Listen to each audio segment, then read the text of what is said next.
தீபாவளி ஃபுல்லாக எங்கள் ஸ்னாஃபி ஃபுல்லாக கத்திக்கிட்டே இருப்பாள். பட்டாசு சவுண்டு எங்கே கேட்குதுன்னு பார்த்து கத்திக்கிட்டே இருக்கிறாள். ஸ்னாஃபிமா பட்டாசு அடிக்கிறாங்களாடி, என் தங்கத்தை பயமுறுத்துறாங்களாடி. என் தங்கத்துக்கு பட்டாசுனா பயம், சவுண்டுனா பயம். பட்டாசுனா பயம்ல, அந்த சவுண்டுக்குன்னா பயம். சின்ன பிள்ளையாக இருந்தப்போ நாங்கள் தீபாவளி அன்னைக்கு தான் விட்டுட்டு தனியாக போயிட்டோம் ஃபஸ்ட் டைம். அப்போ அந்த பட்டாசு சவுண்டுக்கெல்லாம் ரொம்ப பயந்துட்டான். அதுலேருந்து பட்டாசு சவுண்டுனா ரொம்ப பயம் செல்ல பிள்ளைக்கு.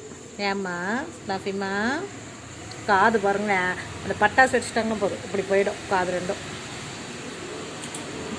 கண்டிச்சாலும் செல்ல பிள்ளை.